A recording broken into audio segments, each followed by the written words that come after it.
Chers vigneronnes, chers vignerons, bonjour à toutes et à tous. Je suis ravi de m'exprimer devant vous en ce début d'année 2023. Je m'associe aux vœux de Maxime et j'intègre dans ces vœux nos collaborateurs du SGV, de la G2C et de la boutique du 19, qui sont au SGV Épernay, mais également, bien sûr, nos collaborateurs de l'antenne de Bar-sur-Seine dans la Côte des Bars et puis de Château-Thierry dans l'Aisne. Donc voilà, des vœux pour savourer 2022, qui a été une très belle année, notamment sur le plan de la récolte, une récolte généreuse, une récolte inespérée après les difficultés de 2021, mais également une récolte très qualitative, une année qualifiée de solaire par le comité Champagne, avec aujourd'hui, dans nos caves, au moment où on commence à faire les assemblages, Maxime, une perspective d'avoir de bons bruts sans année, mais également, sans doute, de beaux millésimes dont on verra la concrétisation dans quelques années. Il faut laisser nos amis vignerons et vigneronnes élaborer ces vins. Et puis surtout, on est content d'avoir reconstitué une partie de nos stocks en vin de réserve, des stocks qualitatifs. Et je crois que Maxime, ça a également été, en tant que président, une année satisfaisante sur le plan économique et social. Oui, donc les besoins de la filière nous ont permis de classer un rendement à 12 000 kg par hectare, donc un rendement important. C'est une bonne nouvelle.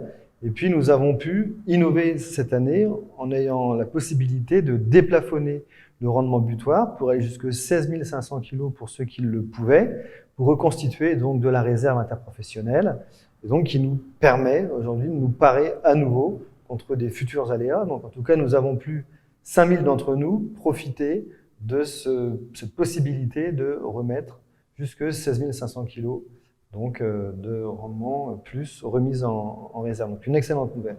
Avec donc un niveau, Maxime, de presque 6000 kHz de réserve individuelle, mais un niveau qui a été atteint sans qu'on doive baisser la garde sur nos efforts agro-environnementaux. Évident, nous devons continuer collectivement et individuellement à poursuivre nos efforts engagés depuis de nombreuses années sur le plan environnemental. La filière a un enjeu important à défendre, c'est toujours se re-questionner, se repositionner vis-à-vis de ces engagements. Comment faire mieux aujourd'hui et surtout pour demain. Donc nous avons un défi à continuer, nous avons des projets à continuer, en tout cas à porter sur le défi environnemental.